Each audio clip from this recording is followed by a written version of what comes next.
तो बुद्धि सबके पास है, पर उस बुद्धि का सदुपयोग और दुरुपयोग, भाई करंट तो निकला है, अब या तो उस करंट से आप बल्ब जला के प्रकाश कर दो, या फिर उस करंट को किसी को छुपा के उसके प्राण हरण कर लो।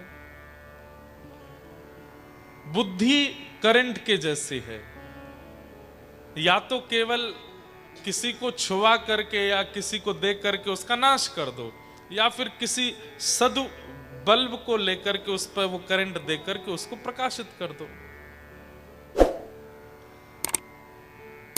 राघव जी कैसे हैं? बोले बुद्धिमान है, कब कहां क्या कैसे निर्णय लेना है ये सब जानते हैं। धी विद्या, विद्या किसको कहते हैं? सही गलत की पहचान, सद असद की जानकारी जिसको है उसको विद्या कहते हैं। राम जी के पास वो विद्या भी है। राम जी धनुर्धर हैं, वो चाहें तो धनुष के बाण से सब कुछ कर सकते हैं, लेकिन कहां उसका प्रयोग करना है कहां उसका प्रयोग नहीं करना है, सही और गलत की पहचान है। धी विद्या सत्यम, सत्य बोलते हैं। अब कैसे सत्य बोलते हैं राम जी? गुरु वशिष्ठ जी के साथ राम और लक्ष्मण दोनों गए हैं कहां? Janakpur. Ram ji was not the part of swayamvar, वो स्वयंवर में नहीं गए थे, जानकी जी के स्वयंवर में नहीं गए थे राम जी। राम जी तो अपने गुरुदेव की सेवा में गए थे, लेकिन गुरुदेव की सेवा में जैसे ही जनकपुर पहुंचे तो गुरुदेव ने कहा कि वन में जाकर के पत्र पुष्प लेकर के आओ। तो राम जी और लक्ष्मण जी दोनों पत्र पुष्प लेने के लिए गए, तो तभी वहां देख ली उन्होंने जनक नंदिनी श्री जानकी जी, और उनके रूप माधुरी को देख करके, उनके स्वभाव को, उनके चित्त को अनुभव करके राम जी इतने प्रसन्न हो गए। अब ये बात छुपानी चाहिए ना गुरु जी से, आ करके सारी बात गुरु जी से कह दी। बोले गुरुदेव ऐसे ऐसे हम वन में गए थे, वहां पे हमको एक परम सुंदरी दिखी है, उसका रूप और उसका स्वभाव गुण देख करके हमारा तो बहुत मन लग गया उनसे। तो गुरुदेव इतने प्रसन्न हुए कि राम कितना सत्यवादी है कि वो ये बात तो ऐसी होती है कि बालक अपने मन में रखे, किसी को नहीं बतावे, लेकिन आकर के गुरुदेव को सब सत्य बता दिया, बिल्कुल नहीं छुपाया। कितने सीधे हैं राम जी, कितने भोले हैं, और कैसा सत्य उनकी वाणी में है कि श्री जानकी जी का रूप कैसा है और कैसा उनको देख करके लगा, सब बता दिया गुरुदेव को आके। अब ये बात कह दी कि चलो हमको वो भाग गई, हमको अच्छी लगी, उनका रूप बहुत अच्छा था, स्वभाव गुण बहुत अच्छा था गुरुदेव, हम तो उनके रूप को देख के बड़े आनंदित हुए, यहाँ तक तो ठीक था। अब ये कौन कहता कि मेरे तो पसीना छूट गए थे उनको देख के, मैं तो पसीना पसीना हो गया, और महाराज हम तो ऐसे हो गए हाथों से पुष्प गिरने लगे। और आपके गुरुदेव बोले भाई राम थोड़ी तो बाउंड्रीज रखो, तुम सब बोल रहे हो। उनके अंदर सत्य ऐसा है। और फिर अगले दिन गुरुदेव की भी बस मन में भाव आ गया कि एक बात सत्य मानिएगा, गुरुदेव को यदि अपने जीवन का कोई भाव बताया, तो अगर वो आपका कल्याण ना करने वाली बात भी होगी, गुरुदेव ने अगर इसको स्वीकार लिया तो वो भी आपका कल्याण करेगा। मतलब गुरुदेव को बता करके उसको प्रसाद कर दो, उस भाव को, उस बात को। राघव जी ने श्री जानकी जी को पहले गुरुदेव को बता दिया, गुरुदेव ने जब उस पर हाथ रख दिया तो जानकी जी प्रसाद हो गई राघव जी के लिए। और अगले दिन जब स्वयंवर की सभा इकट्ठी हुई, बड़े बड़े राजाओं ने आकर के धनुष को उठाने का प्रयास किया, लेकिन कोई तस से मस नहीं कर पाया। तब जनक जी महाराज कहने लगे, लगता है कि इस पृथ्वी पर कोई बलवान बचा नहीं है। आहा। तब लक्ष्मण जी खड़े होकर के बोले देखिए, आप यदि कहें तो मैं इस पूरी पृथ्वी को गेंद बना करके अपने चरणों से उससे गेंद खेल सकता हूं, राघव जी के प्रताप से, गुरुदेव की आज्ञा से इतनी सामर्थ्य अपने अंदर रखता हूं, आप ऐसा कैसे कह सकते हैं? यहां दशरथ जी के 2 पुत्र बैठे हैं, आप कैसे कह सकते हैं कि ये पृथ्वी बल विहीन हो गई है? तब वशिष्ठ जी ने नेत्र दिखा करके लक्ष्मण जी को बैठाया और आज्ञा दी है राम जी को कि राघव जाओ, जाकर के इस धनुष का भंजन करो। मतलब बल तो है, पर जब तक गुरु आज्ञा नहीं करेंगे तब तक उस बल का प्रदर्शन नहीं। हमारा बल कैसा है? हमारा बल आवारा बल है, चाहे धन का बल हो, बुद्धि का बल हो, चाहे ज्ञान का बल हो, हमारा बल कैसा है? आवारा है, कहीं भी प्रकट हो जाता है। लेकिन राघव जी का बल ऐसा नहीं है, जब तक गुरुदेव आज्ञा नहीं करेंगे तब तक बल का प्रदर्शन नहीं। गुरुदेव ने जैसे ही कहा, उठहु राम बन जाओ सर भव चापा, जाओ राम जी उठो, जाकर के इस धनुष को तोड़ दो। जैसे ही गुरुदेव की आज्ञा हुई है, चल करके श्री राघव जी गए। कहते हैं राघव जी ने जाकर के पहले धनुष को प्रणाम किया। बाकी के राजा क्या कर रहे थे? आकर के सीधे धनुष पर अपना बल लगा रहे थे और कह रहे थे ये इसको तो हम ऐसे उठा लेंगे। अभिमान में आ रहे थे और आकर के धनुष के आगे जैसे अपना अभिमान प्रकट करते तो धनुष और ज्यादा बलवान हो जाता। लेकिन राम जी ने जाकर के धनुष को प्रणाम किया और जैसे ही प्रणाम किया धनुष तो वहीं हल्का हो गया। राम जी की बुद्धि देखो, राम जी का स्वभाव। मैं कह रहा हूं ना कि रामचरित्र ऐसा है, हर क्षण आपको कुछ सिखाएगा, जीवन की हर परिस्थिति सिखाएगा। जाकर के राम जी ने प्रणाम किया, धनुष हल्का हो गया, फिर एक परिक्रमा और कर दी उसकी, तो धनुष बिल्कुल ही फॉलोअर हो गया राम जी का। बोल भाई क्या आदमी हो तुम? है यहाँ दुनिया के बड़े बड़े सारे वीर आए, आकर के जो है मेरे ऊपर अपना बल लगा रहे हैं और आप आकर के मुझे प्रणाम कर रहे हैं। शंकर जी का धनुष है। और जैसे ही धनुष को पकड़ा है, पकड़ करके उठाया, प्रत्यंचा चढ़ा के तोड़ दिया। ये उठा करके प्रत्यंचा चढ़ा के तोड़ने में कितनी देर लगी? बोले जितनी देर में लोगों की बस ये आंखों की पलक ऐसे झपकी होगी, इतनी देर में तो उठा के प्रत्यंचा चढ़ा के राम जी ने धनुष तोड़ दिया।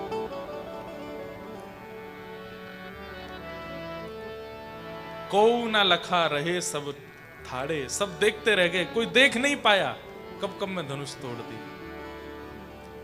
और श्री राघव जी को श्री जानकी जी ने स्वीकार करके वरमाला पहनाई। सत्यम, सत्य बोलते हैं राम जी, गुरुदेव से नहीं छुपाया। और अंतिम लक्षण क्या है राम जी का? अक्रोध, क्रोध नहीं करते, बेवजह की बात पर क्रोध नहीं करते, अपने क्रोध को सहना जानते। एक बात बोले बंधुओं, क्रोध संसार में सबको आता है, पर उस क्रोध को जो यहां रखे वो महादेव है। मतलब यहां से यहां ना आवे, वाणी पर ना आवे। हम लोग राक्षस क्यों बन जाते हैं? क्रोध जन्म लेता है, उठता है, उठता है, उठता है, यहां आकर के इधर से निकल जाता है। इसलिए हम लोगों का क्रोध नाश करता है हमारा। महादेव देव नहीं है, महादेव है। वो महादेव किस लिए हैं? क्योंकि अपने क्रोध को यहीं तक रखते हैं, कंठ से ऊपर जाने नहीं देते हैं। क्रोध को सहना सीखिए। क्रोध सबको आता है, थोड़ा थोड़ा तो सबका प्रकट हो ही जाता है, पर कंठ से ऊपर ना जाए। अक्रोध दशकम धर्म लक्षणम, ये धर्म के 10 लक्षण हैं जो कि राघव जी में हैं। अद्भुत है राम कथा। इस बार हम 11 से 17 जनवरी 2027 राम कथा करने वाले हैं। प्यारे गिरधर लाल जी का जन्मोत्सव हर वर्ष होता है। इस वर्ष मतलब अगले वर्ष चित्रकूट में होगा और वहां 7 दिन राम कथा सुनाएंगे। अद्भुत आनंद होगा। ऐसे प्रभु श्री राम को हम बारंबार प्रणाम करते हैं। बोलो राजा रामचंद्र भगवान।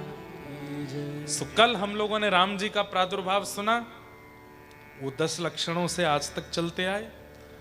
अब आज मैंने कल आपको वचन दिया था कि आज हम आपको वृंदावन लेकर के चलेंगे। वेरी फर्स्ट डे जब मैं यहाँ पर आया तो मुझसे किसी ने कहा, Maharaj ji, most of people from South Africa want to know who is Radha Rani, Radha Rani के बारे में जानना चाहते हैं, तो कृपा करके आप थोड़ा सा बताइए। मैंने कहा, भैया ये प्रसंग तो ऐसा है कि इसके लिए व्रज हो, रसिक बैठे हों तो ही राधा रानी का प्रसंग कह सकते हैं। यह भी एक बात है ना कि थोड़े रस में डूबे लोग बैठे होंगे तो ही आप उस रस की चर्चा कर सकते हो।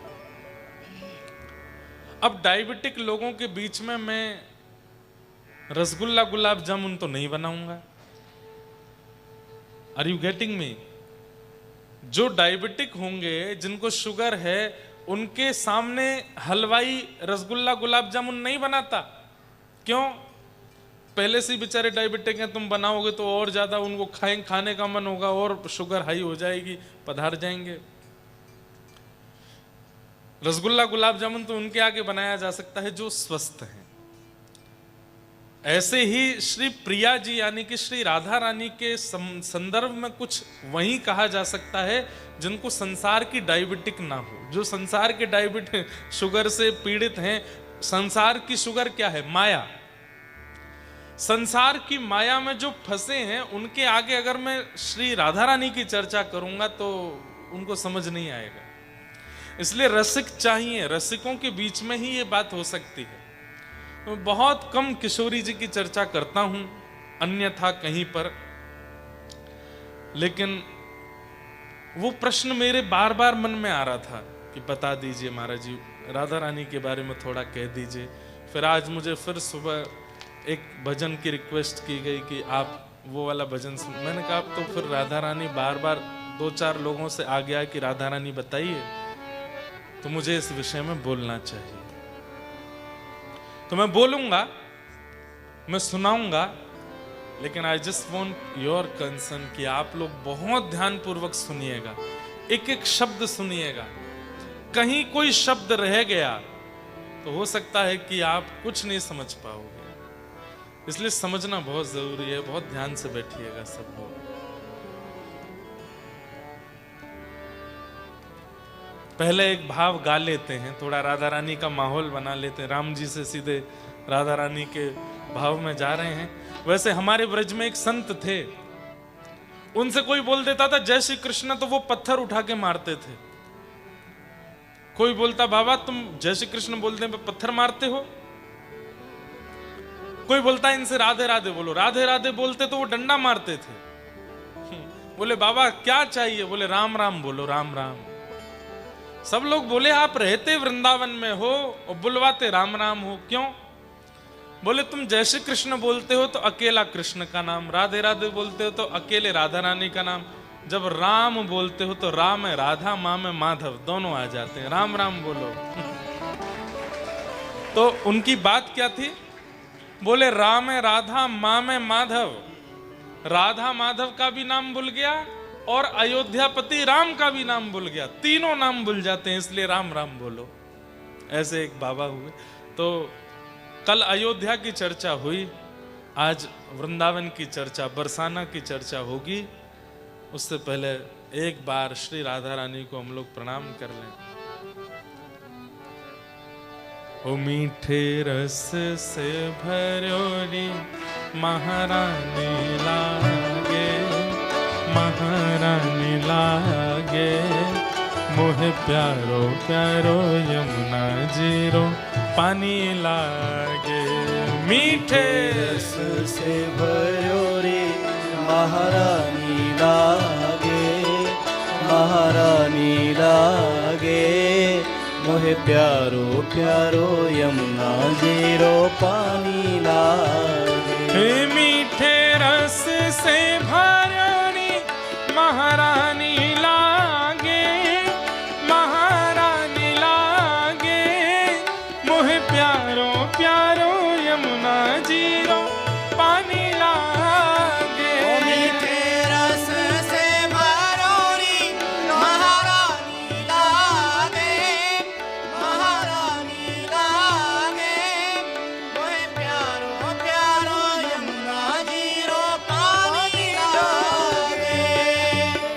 कान्हा नित मुरली में तेरे सुमिरे बारंबार।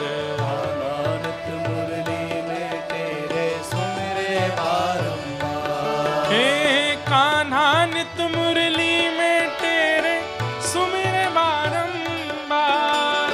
आनंद मुरली में तेरे सुमिरे बारंबार। हे कोटिक रूप धरे मनमोहन तो न पावे पार। कोटिक रूप धरे मनमोहन तो न पावे पार।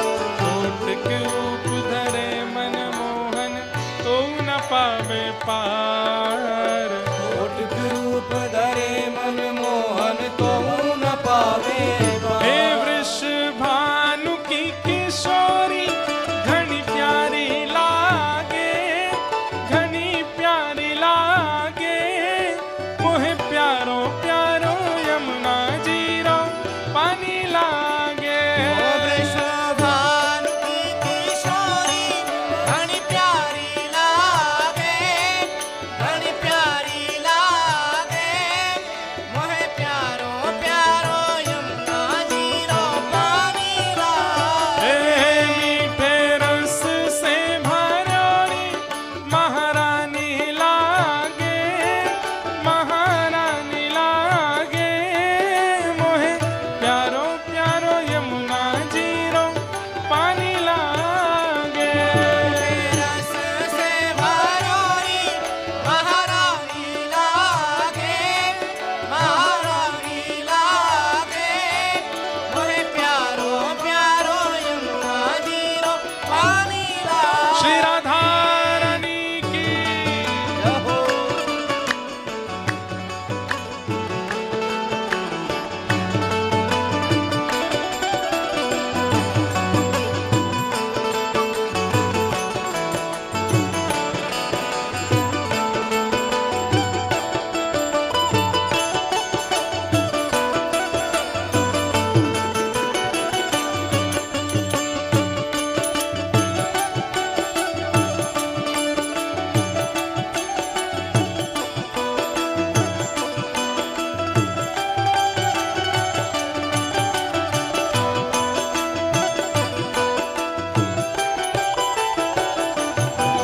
हो ना भावे मन माखन मिश्री अब न कोई मिठाई। ना भावे मन माखन मिश्री अब ना कोई मिठाई। ना भावे मन माखन मिश्री अब ना कोई मिठाई। ना भावे मन माखन मिश्री अब ना कोई मिठाई। हे मारी जी बढ़िया ने भावे राधा नाम मलाई। हरी जीवरिया ने भावे राधा नाम मलाई। हो मारी जी बढ़िया ने भावे राधा नाम मलाई। हरी जीवरिया ने भावे राधा नाम मलाई। वृषभानु की किशोरी गुणधानी लागे, गुणधानी लागे। मोहे प्यारो प्यारो यमुना जीरो पानी लागे। वृषभानु की किशोरी गुणधानी लागे, गुणधानी लागे।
सुत प्यारी, राधे राधे हम सब की प्यारी, राधे राधे जय राधे राधे, राधे राधे जय राधे राधे, राधे राधे जय राधे राधे, राधे राधे जय राधे राधे, राधे राधे सब प्रेम से गाओ, राधे राधे बरसाने वाली, राधे राधे वृषभानु दुलारी, राधे राधे हरिवंश पियारी, राधे राधे जय राधे राधे, राधे राधे जय राधे राधे, राधे राधे जय राधे राधे, राधे राधे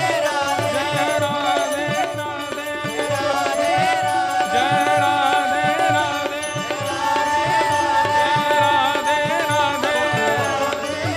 जय राधे राधे, जय राधे राधे, जय राधे राधे, जय जय श्री राम, जय जय श्री राम, जय जय श्री राम। बोलो वृंदावन बिहारी लाल।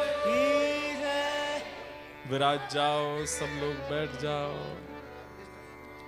वृषभानु की ललितो घनी प्यारी लागे, घनी प्यारी लागे, मुहे प्यारो प्यारो यमुना जीरो पानी लागे, मीठे रस से भरोरी महारानी लागे, महारानी लागे, मोय प्यारो प्यारो यमुना जीरो पानी लागे। श्री राधा रानी दो अक्षर में समग्र विश्व का निधान करने वाले श्री कृष्ण विराजमान है। राधा बहुत भावपूर्ण होकर के, और बिल्कुल आप लोग सतर्क होकर के पूरी ये बात सुनिएगा। कौन है श्री राधा रानी? भगवान श्री कृष्ण की 3 प्रकार की शक्तियां हैं। 3 प्रकार की शक्तियां हैं। उसमें पहली शक्ति है माया शक्ति, दूसरी है तटस्था शक्ति, और तीसरी है स्वरूप शक्ति। सब लोग इधर देखिए और बहुत ध्यान से सुनिएगा। भगवान की पहली शक्ति का नाम क्या है? माया शक्ति। एवरीवन नोज दैट कि माया है क्या, जिसके कारण आप साउथ अफ्रीका में हो, जिसके कारण हम इंडिया में हैं, जिसके कारण कोई जॉब कर रहा है, कोई बिजनेस कर रहा है, कोई रुपए पैसे के लिए, कोई डॉलर के लिए, कोई यहाँ के रेंट्स के लिए, जो भी आप लोग कर रहे हैं, जितने में काम बन जाए उससे अधिक के लिए कर रहे हैं, तो वो माया है। समझ में आई बात? हमारा इतने में 3 समय का भोजन हो सकता है, इतने में घर बन सकता है, इतने में ट्रैवलिंग करने वाली गाड़ी मिल सकती है, इतने में सब व्यवस्था बन सकती है। उतना है, पर यू वांट मोर। वही माया है जो आपको अपनी ओर खींचती रहती है। वो भगवान की शक्ति है, माया शक्ति। अगर वो शक्ति नहीं होगी तो संसार चलेगा कैसे? संसार को चलाने के लिए भगवान की एक माया शक्ति है जो आपको अपनी ओर खींचती रहती है हमेशा। तो एक शक्ति माया शक्ति जो संसार चलाने के लिए भगवान प्रकट करते हैं। दूसरी शक्ति है तटस्था शक्ति। ये तटस्था शक्ति क्या है? मुझ में देखने की पावर है, सुनने की शक्ति है, बोलने की शक्ति है, चलने की शक्ति है, बैठने की, उठने की, गाने की, नृत्य करने की। ये जीव व्यक्ति के अंदर ये सारी शक्तियां जिससे वो कर्म करता है, वो सब तटस्था शक्ति कहलाते हैं। ये भगवान की कृपा से। बहुत ध्यान से सुनिएगा। माया शक्ति, तटस्था शक्ति। मैं बोल रहा हूं, मूकम करोति वाचालम पंगुं लंघयते गिरिम यत्कृपातमहं वन्दे परमानंदमाधवम्।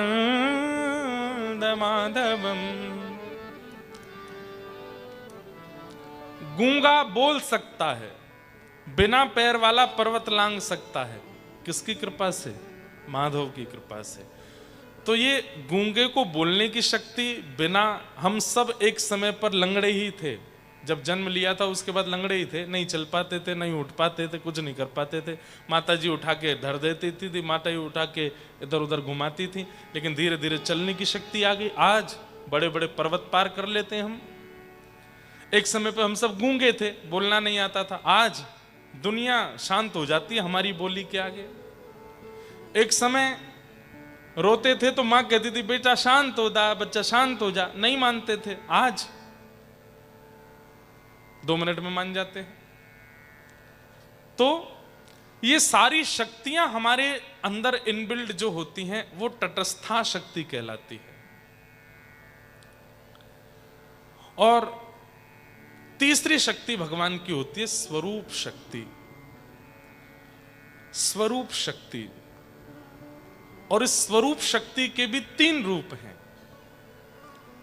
स्वरूप शक्ति के 3 रूप कौन कौन से हैं?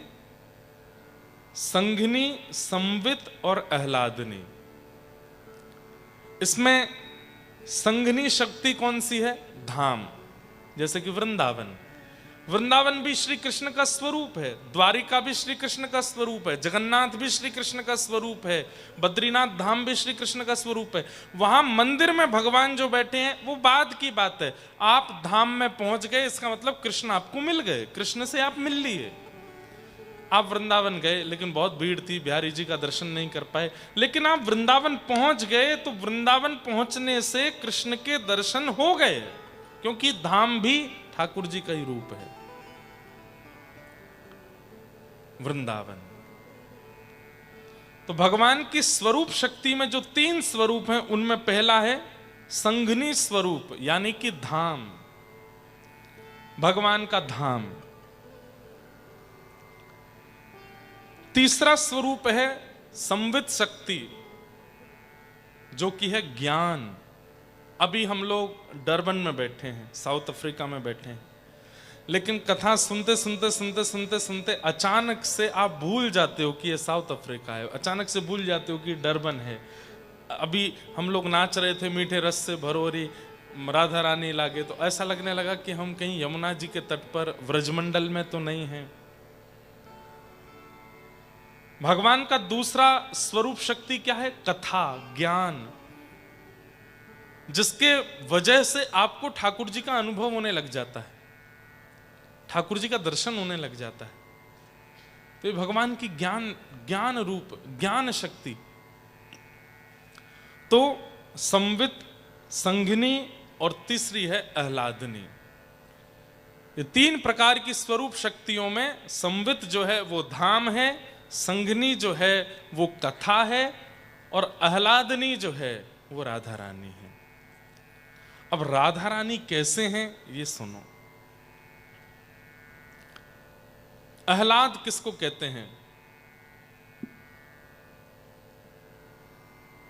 हमारे हृदय में प्रसन्नता का पारावार हो जाए, जिसको मेजर ना किया जा सके। इतना प्रसन्न हम जब हो जाते हैं, उस समय जो हम क्रिया करते हैं वो हमारे आह्लाद का स्वरूप होता है।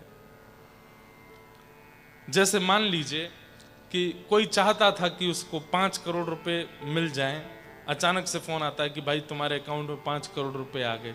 अब 5 करोड़ रुपए नाम सुनते ही उसके मन में जो आंखों से आंसू निकले, हंसने लगा, प्रसन्न हो गया, और महाराज इतना प्रसन्न हो गया, पत्नी के साथ नाचने लगा, अपने बच्चों के साथ नृत्य करने लगा, जोर जोर से चिल्लाने लगा, उछलने लगा। तो प्रसन्नता मिलने से जो जो एक्टिविटीज उसने की उसको कहते हैं आह्लाद। श्री कृष्ण को जब अति प्रसन्नता होती है, अति प्रसन्नता होती है, तो वो कोई एक्टिविटी नहीं करते हैं, उनके हृदय का जो आह्लाद है, उनके हृदय की जो अनन्य प्रसन्नता है, वो प्रत्यक्ष प्रकट हो जाती है। और वही श्री राधा रानी है, वही श्री राधा रानी है।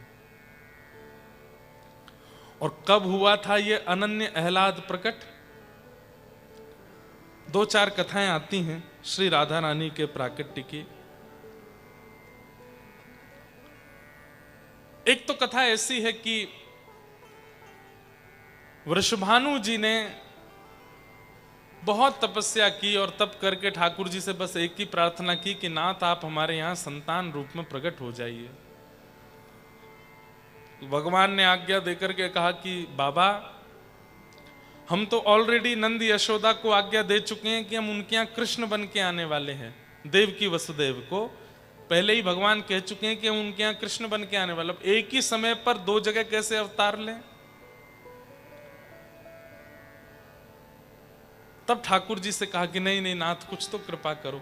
तब भगवान वैकुंठ में जाते हैं और अपने प्रतिबिंब को देखते हैं, अपने आप को मिरर में देखते हैं। तो ठाकुर जी का स्वरूप जो दर्पण में दिखाई देने लगता है, उस दर्पण के स्वरूप का ठाकुर जी श्रृंगार करते हैं। बिंदी लगाते हैं, आंखों में काजल लगाते हैं, होठों पर लालिमा लगाते हैं, सुंदर चुनरी उड़ाते हैं, गले में आभूषण पहनाते हैं। और जैसे ही अपने ही प्रतिबिंब के स्वरूप को, अपने ही मिरर में दिखने वाले स्वरूप का ठाकुर जी श्रृंगार करते हैं, ठाकुर जी अपने ही स्वरूप पर मोहित हो जाते हैं और उस प्रतिबिंब के स्वरूप को ही ठाकुर जी प्रकट कर देते हैं और आज्ञा करते हैं कि हे वृषभानु, हे राधा रानी, आप मेरी आह्लादनी शक्ति हो। आपको देख करके मुझे भी सुख मिलता है, आनंद मिलता है। कृपा करके आप इस वृंदावन की कृष्ण लीला में प्रेम रस भरने के लिए प्रकट हो जाओ। तो ठाकुर जी का ही प्रतिबिंब स्वरूप, ठाकुर जी का ही आह्लाद स्वरूप, ठाकुर जी का ही प्रेम स्वरूप, वही वृषभानु जी के यहां श्री राधा रानी बनकर के आती। तो आह्लाद भगवान का वही राधा रानी। एक दूसरी कथा और आती है, वो कैसे है? Have you heard about Mohini अवतार? मोहिनी अवतार कब हुआ था? जब समुद्र मंथन हुआ। समुद्र मंथन हुआ देवता और राक्षसों के बीच में, दैत्यों के बीच में समुद्र मंथन हुआ था। और उस समुद्र मंथन में जैसे ही स्वर्ग कलश प्रकट हुआ, दैत्य उसको लेकर के भाग गए। तब देवताओं ने जाकर के भगवान से प्रार्थना की कि अमृत तो सारे दैत्य ले गए, अब हम क्या करें? तो भगवान बोले चिंता मत करो, मैं कुछ करता हूं। तो भगवान मोहिनी बन करके आए। इतने सुंदर बनकर के ठाकुर जी आए, इतने सुंदर बनकर के आए, आहा, वो गजगामिनी चाल, वो मृग जैसे, हिरण जैसे नेत्र, वो इधर इधर तिरछी नजर से देखना सबको घायल कर रहा था। दैत्यों के हाथ में अमृत था, लेकिन जैसे ही मोहिनी को आते हुए देखा, दैत्यों ने अमृत तो नीचे रख दिया। बोले कि अब तो यही है अमृत, अब तो यही चाहिए हमें, और कुछ नहीं चाहिए। दैत्यों ने जाकर के मोहिनी जी से कहा कि हमको अमृत मिला है, पर हम चाहते हैं कि तुम अपने हाथों से पिलाओ। इतनी सुंदर हो, तुम्हारे हाथों से पी करके हम कृतार्थ हो जाएंगे। तो मोहिनी भगवान बोले एक काम करें। बोले क्या? ये जो कलश में अमृत है ना, गाढ़ा गाढ़ा अमृत तो सब नीचे है, पतला पतला अमृत ऊपर है। तो पहले मैं देवताओं को पिला देती हूँ, पतला पतला सारा उनको पिला देंगी, गाढ़ा गाढ़ा नीचे का जो बचेगा वो तुम लोगों को पिला देंगे। दैत्य तो इतने मोहित हो गए थे मोहिनी पर, बोले तुम जो चाहे वो करो, जाओ पिला दो देवताओं को, हम वेट करेंगे यहां पर। मोहिनी भगवान जैसे अमृत कलश लेकर के गए देवताओं के पास। देवताओं को पता था कि भगवान ने मोहिनी रूप धारण किया है, लेकिन इतने सुंदर बनके ठाकुर जी आएंगे ये देवताओं को भी नहीं पता था। जैसे ही भगवान मोहिनी अमृत कलश लेकर के आए, तो यहां जो दैत्यों की हालत हुई वही देवताओं को भी हो गई। देवता भी सब मोहित हो गए। कितनी सुंदर हो आप, मुझसे ब्याह कर लो। देवता ही सब आगे पीछे घूमने लगे, सूर्य, चंद्र, इंद्र, वरुण, सब आगे पीछे सब घूमने लगे, बोले हमसे ब्याह कर लो, हम तो तुमसे ही ब्याह करेंगे, तुम कहोगे तो तुम्हारे लिए स्वर्ग छोड़ देंगे, तुम कहोगे तो चंदा तारे तोड़ लाएंगे तुम्हारे लिए, तुम हमसे ब्याह कर लो बस। मोहिनी भगवान धीरे धीरे बोले मैं नारायण हूं। बोले वो तो सब बात की बात है, अभी तो तुम मोहिनी हो, तुम तो बस हमसे ब्याह करो।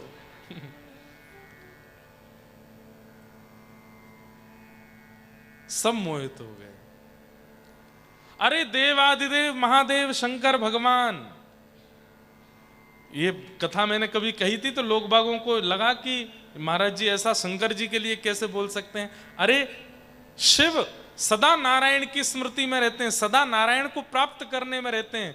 उन्होंने सदा शंख चक्र गदा पद्मधारी नारायण का स्तवन किया है, हर हरि का हमेशा स्मरण करते रहते हैं। लेकिन आज उन्हीं हरि को मोहिनी रूप में देख करके शंकर जी भी नहीं रोक पाए अपने आप को। बोले मैं तो आपसे ब्याह करूंगा।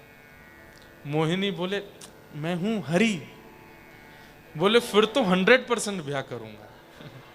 बोले अभी तक तो आप मेरे उपास्य थे, पर आज आपको मोहिनी रूप में देख करके तो अब तो वरमाला कहाँ है, लाओ अभी डालता हूं। इतने सुंदर बनकर के ठाकुर जी प्रकट हुए कि सब उनके रूप को देखते रह गए। लेकिन इन 33 कोटि देवताओं में एक देवता ऐसे हैं जो मोहिनी के रूप पर मोहित नहीं हुए, और वो कौन थे? सूर्य। सूर्य नारायण भगवान ने जब मोहिनी को देखा, उनके मन में, सबके मन में आ रहा था कि ये हमारी पत्नी बन जाए, पर सूर्य के मन में आया ये मेरी बेटी बन जाए। ऐसी सुंदर मेरी बेटी हो, इतनी सुंदर बेटी का मैं पिता कहलाऊं, ये मेरा गौरव होगा, ये मेरा सौभाग्य होगा। जैसे ही सूर्य नारायण भगवान ने ये भाव विचार किया, इतने में ही मोहिनी भगवान ने सूर्य की ओर देखा और देख करके कहा हमने आपका हृदय देख लिया, हमने आपके हृदय की बात जान ली, अब ये पूर्ण होगी। कैसे पूर्ण होगी? बोले द्वापर में मैं कृष्ण बनकर के आऊंगा, द्वापर में मैं कृष्ण बनकर के आऊंगा, और हे सूर्य नारायण आपका ही अंश वृषभानु बनकर के बरसाने में जन्म लेगा। आपकी इच्छा तब पूरी होगी। क्यों? मेरी आत्मा ही राधा रानी के रूप में आपके यहां जन्म लेंगी। सूर्य नारायण भगवान बोले भगवान जैसे अभी हो ऐसे ही बन के आना, मोहिनी जैसे सुंदर। ठाकुर जी बोले मोहिनी जैसे सुंदर नहीं, दुनिया को जो अपनी सुंदरता पे मोहित करे वो मोहिनी, और ऐसी करोड़ों मोहिनी भी जिनकी सुंदरता पे वारी जाएंगी वो होंगी श्री राधा रानी, वो आपके यहां जन्म लेंगी। करोड़ों करोड़ों मोहिनी अवतार न्योछावर हो जाते हैं जिनकी रूप माधुरी पर, वो है श्री राधा रानी। ऐसे हमारी किशोरी जी, उनके रूप को समझ, अभी भी मैं बहुत बाहर की बातें ही बता रहा हूं ताकि आपको समझ आ जाए कि श्री राधा रानी कौन है। बस बात ऐसी है कि दो देह हैं लेकिन उनके अंदर प्राण एक ही हैं, वही राधा कृष्ण है। बस देह दो हैं। ऐसा वर्णन आता है कि रुक्मणी जी ने, भगवान कृष्ण का जब ब्याह हो गया रुक्मणी जी से, उसके बाद जब कुरुक्षेत्र में व्रजवासी और द्वारिका वासियों का मिलन हुआ, तब रुक्मणी जी किशोरी जी का रूप देखने के लिए गई थी कि वो कैसी हैं। वो कथा तो बहुत सुंदर है, सुनी होगी आपने। रुक्मणी जी सब भगवान की पटरानियां राधा रानी का रूप देखने के लिए गईं, और बड़े अहंकार में गई हैं कि हमसे ज्यादा सुंदर थोड़ी होंगी। ये 24 घंटा कृष्ण जिनका स्मरण करते हैं, 24 घंटा कृष्ण जिनकी याद में रहते हैं, वो राधा रानी हमसे ज्यादा सुंदर थोड़ी होंगी। क्यों? अरे स्वर्ग की बड़ी बड़ी अप्सराएं उर्वशी आदि भी जब द्वारिका आती है ना तो घूंघट करके घूमती हैं। क्यों? रुक्मणी आदि पटरानियों के आगे उनकी सुंदरता फीकी लगती है, इतनी सुंदर है। स्वर्ग की अप्सरा ये कम सुंदर नहीं है। उर्वशी आदि अप्सराएं बहुत सुंदर हैं, लेकिन वे भी रुक्मणी जी के आगे फीकी लगती हैं, इतनी सुंदर हैं रुक्मणी जी और भगवान की पत्नियां। लेकिन आज उन पत्नियों को पता चला कि राधा रानी आई हैं, तो अहंकार में दर्शन करने के लिए जा रही हैं। हम देखें तो सही हैं कैसी राधा रानी। तो जैसे ही व्रज के शिविर में प्रवेश किया, भीतर जाके पूछा राधा रानी कहाँ है? बोले वो सामने वाले कैंप में बैठी हैं। भीतर जैसे प्रवेश किया, आहा घुंघराले केश, इतना सुंदर तप्त कांचन गौर वर्ण, इतना सुंदर रूप था कि भगवान की जितनी पटरानियां अहंकार में गई थी सबका अहंकार नष्ट हो गया और सब अपने घुटनों पर बैठ गई और हाथ जोड़ करके बोली, हे श्री राधा रानी हमारा प्रणाम स्वीकार करो। इतने में ही वो कन्या बोली, नहीं नहीं मैं राधा रानी नहीं हूं, मैं तो उनकी चरणों की दासी हूं। राधा रानी तो भीतर बैठी हैं। रुक्मणी जी एक दूसरे के मुख की ओर देखती हैं, हम इतने अहंकार में भर के राधा रानी को देखने के लिए गई, उनकी दासी हमारे चित्त के अहंकार को नष्ट कर रही है, तो राधा रानी क्या करेंगी? विचार करो। राधा रानी अंदर हैं? बोले हाँ। जैसे ही अंदर प्रवेश किया तो और सुंदर स्वरूप, उस स्वरूप को देख करके 8 पटरानियां गई थी भगवान की, 3 तो वहीं मूर्छित हो गई, इतनी सुंदर। सबने प्रणाम किया, बोले ये तो निश्चित राधा रानी है, राधा रानी हमारा प्रणाम स्वीकार करो। तब उन्होंने कहा, नहीं नहीं नहीं नहीं मैं राधा रानी नहीं हूं, मैं तो उनकी दासी हूं, राधा रानी तो भीतर बैठी है। दर्शन करने 8 गई थी, रह गई केवल 4, बाकी की 4 तो बाहर ही रह गई। बोले कि हम दासियों की सुंदरता के आगे फीकी पड़ रही हैं, राधा रानी के आगे क्या होगा हमारा हाल। अंत तो गत्वा सब फीके पड़ गए, जैसे तैसे रुक्मणी जी रह गईं। रुक्मणी जी ने जब प्रवेश किया भीतर तो क्या देखती हैं? असंख्य असंख्य सुंदरी नारियां चारों ओर बैठी हैं। ऐसा ऐसा सौंदर्य है उनका कि एक एक के रूप के गुण अगर बखान किए जाएं तो पूरी पृथ्वी को कागज बना करके, वृक्षों को स्याही, वृक्षों को कलम बना करके, समुद्र को स्याही बना करके भी लिखा जाए तो वहां बैठी नारियों की सुंदरता नहीं बताई जा सकती। और उन असंख्य सुंदरी नारियों के मध्य में श्री किशोरी जी बैठी। रुक्मणी जी तो देख करके यह भी भूल गई कि मैं कौन हूं, इतनी सुंदर राधा रानी। यही तो राधा रानी है जो आपका स्वयं का अस्तित्व भुला दे, वो श्री किशोरी जी। रुक्मणी जी देख करके, दर्शन करके कहते हैं कि जो रुक्मणी जी सदा श्री कृष्ण की दासी रहीं, आज राधा रानी को देख करके कहती हैं कि मैं द्वारिका छोड़ने को तैयार हूं लेकिन आपको नहीं छोड़ूंगी, मैं आपके चरणों की दासी बनना चाहती हूं, मुझ पर कृपा करो। तब किशोरी जी हृदय से लगा के कहती हैं, हमारे प्राण धन तुम्हारे पास हैं, हमारी आज्ञा है उनकी सेवा करो, उनको कोई कष्ट ना होना चाहिए, ऐसा ध्यान रखना। तब रुक्मणी जी निकल करके बाहर आई और सब पटरानियों ने पूछा, राधा रानी कैसी हैं, थोड़ा बताओ तो सही। तो रुक्मणी जी बोली, मैं उसका वर्णन नहीं कर सकती, लेकिन तुम बहुत पूछती हो तो केवल इतना बता देती हूं। श्री कृष्ण संध्या में जब आते हैं और अपने सारा श्रृंगार उतार करके रात्रि के वस्त्र पहनते हैं, अपने घुंघराले केशों को खोल करके जैसे ही श्री कृष्ण लेट जाते हैं, अत्यंत थके हुए श्री कृष्ण के मुखमंडल पर वो मासूमियत जब सोते समय दिखाई देती है, उस समय श्री कृष्ण का वर्ण यदि सांवले से गोरा कर दिया जाए तो ऐसा लगेगा श्री राधा रानी लेटी हुई है, बिल्कुल एक जैसे हैं, कोई अंतर नहीं। तो श्री राधा रानी कौन है? भगवान का ही स्वरूप है, श्री कृष्ण ही हैं, उन्हीं का ही आह्लादनीय स्वरूप है। अब कहते हैं लोग कि विवाह क्यों नहीं हुआ? हमारे वृंदावन की रीति में तो ब्याह हुआ ठाकुर जी का। दूसरा पक्ष यह है कि श्री ठाकुर जी व्रज से बाहर जाने वाले हैं, हम सबका कल्याण करने के लिए गीता का ज्ञान देने वाले हैं, महाभारत का युद्ध कराने वाले हैं, द्वारिका की स्थापना करने वाले हैं, कई सारे राक्षसों का वध करने के लिए उनको व्रज छोड़ के जाना पड़ेगा। और श्री राधा रानी व्रज से बाहर नहीं जाएंगे। श्री राधा रानी दुनिया के लिए आई नहीं है, केवल व्रज के लिए आई हैं और व्रज के उपासकों के लिए आई हैं। व्रज के बाहर, आई एम सॉरी टू से, पर व्रज के बाहर के लोगों के लिए राधा रानी नहीं आई है। आप नारायण की पूजा कीजिए, आप महादेव की पूजा कीजिए, आप शंकर की, आप हनुमान जी की पूजा करो, आप राम जी की पूजा करो, आप कृष्ण की पूजा करो, पर राधा रानी तो केवल उनकी हैं जो व्रज के हैं, जिनके तन में व्रज, जिनके मन में व्रज, जिनके बुद्धि में व्रज है, उनके लिए श्री किशोरी जी आई हैं। रसिकों के लिए किशोरी जी आई हैं, व्रज के बाहर वालों के लिए नहीं है। हाँ, तो आप कहें तो फिर महाराज जी साउथ अफ्रीका वाले नहीं बच सकते? बच सकते हैं। तन भले ही साउथ अफ्रीका में हो, लेकिन मन सदा वृंदावन में रहता हो, तो आप राधा रानी को भज सकते हो। लेकिन मन भी यहीं के कमाई धंधे में ही लगा है, तो फिर राधा रानी को नहीं बच पाओगे। मन तो वृंदावन में रहना चाहिए।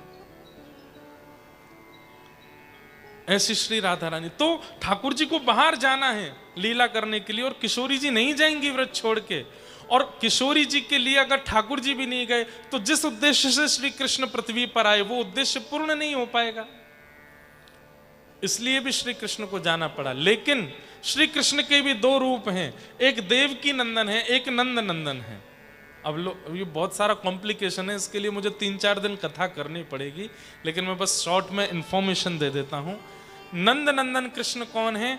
जो कभी सुदर्शन हाथ में नहीं लेते, जो कभी गदा हाथ में नहीं उठाते, जो कभी चतुर्भुज नहीं होते, केवल 2 भुज रहते हैं, वंशी का नाद करते हैं, वो नंद नंदन कृष्ण कभी वृंदावन से बाहर नहीं जाते। और उनका विवाह श्री किशोरी जी से हुआ है, वो सदा वृंदावन में ही रहते हैं।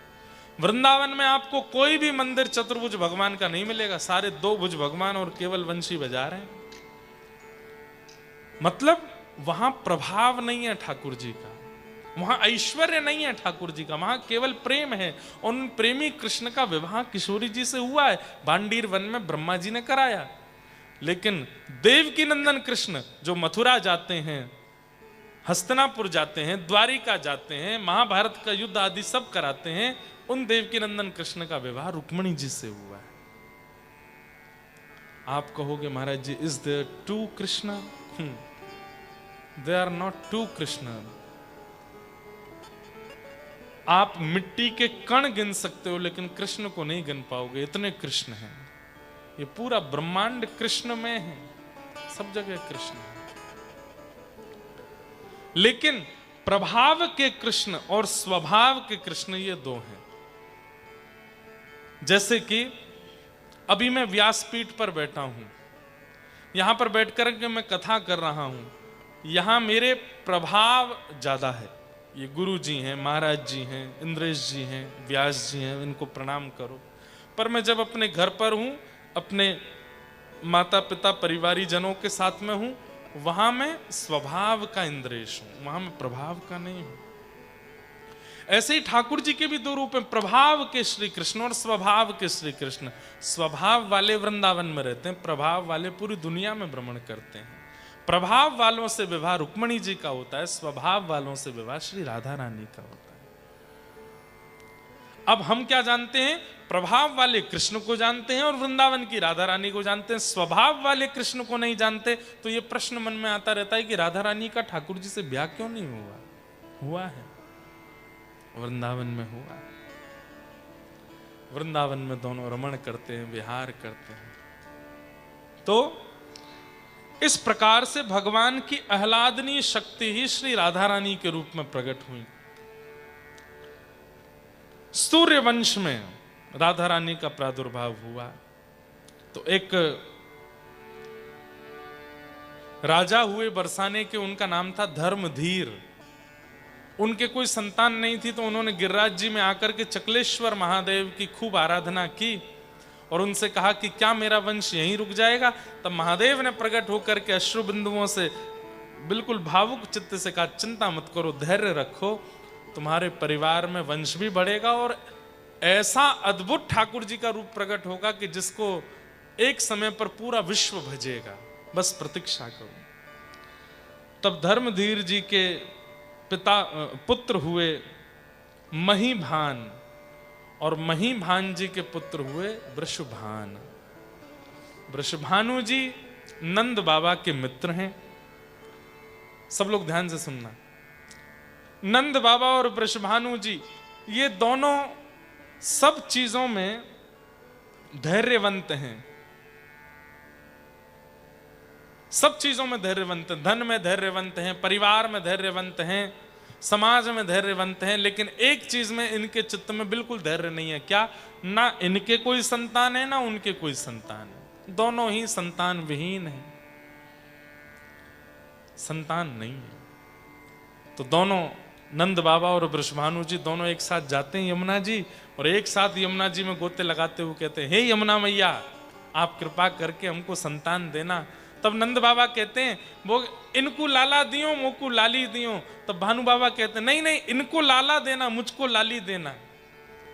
तब दोनों बोले, लाला लाली अगर दोनों के लाला है गए, बोले दोनों के लाला भय तो हम यमुना जी से कहेंगे कि ऐसा मत करियो, एक लाला एक लाली होनी चाहिए। बोले क्यों? बोले लाला लाली होएगी तो ये मित्रता संबंध में परिवर्तित हो जाएगी, आपके लाला हो मेरे लाली हो। तो फिर अंत में नंद बाबा बोले, तो एक काम करते हैं, जाके पहले लाली है जाएगी, जाके बाद में लाला होगा, या जाके पहले लाला या बाद में लाली, संबंध तो करेंगे, ये नक्की है। बोले ठीक है। अब दोनों प्रतीक्षा कर रहे हैं, और एक दिन आया, संतों की कृपा से, गौया मैया की कृपा से, ब्रजवासियों की कृपा से खबर फैल गई पूरे ब्रजमंडल में। क्या? कि यशोदा मैया के गर्भ से कोई बालक जन्म लेगा। भानु बाबा तो आए, आकर के नृत्य करने लगे, नंद बाबा से बोले, अब पहली खुशखबरी आपसे है, हम तो प्रार्थना करेंगे लाला ही होए। बोले भैया देखो, लाला हो चाहे लाली होए, जो भी होए, विपरीत आपके यहां होएगा, संबंध जरूर करना है। बोले बिल्कुल चिंता मत करो। और भादों का महीना, अष्टमी तिथि, मध्य रात्रि का समय हुआ, और उसी समय नंद बाबा के घर में लाला को जन्म भयो। बोल बाल कृष्ण लाल के। यहां पर अब देखो, सब लोग ध्यान से सुनना, सब जगह खबर फैल गई कि नंद बाबा के लाला हुआ है, लेकिन ये खबर फैलते फैलते फैलते जैसे ही बरसाना पहुंची और भानु बाबा के कान में ये बात पहुंची कि नंद बाबा के लाला हुआ है, तो उनको ये विश्वास हो गया कि अब मेरे यहां लाली आवेगी। क्यों? उनके लाला भयो तो हमारे यहाँ लाली आवेगी ही आवेगी। आप लोग ब्रजभाषा समझ रहे हो? मुझे तो हिंदी बोलने में संकोच होता है, मैं ब्रजभाषा कैसे बोलूं, पर मैं आंख बंद करके बोल जाता हूं धीरे से। समझ रहे हैं ना? ज्यादा अंतर नहीं है, थोड़ा मात्राओं का ही अंतर है। जैसे हिंदी में बोलते हैं क्या हुआ है, बोलो क्या हुआ है, बोलो। ब्रजभाषा में बोले कहा भयो है, का बोले, कहा भयो। आप सब लोग बोल रहे हैं, वो भी विचित्र ही लग रहा है। का भयो है। ब्रजभाषा बड़ी सुंदर भाषा है। तो नंद बाबा के यहां लाला भयो, और ये खबर जैसे ही भानु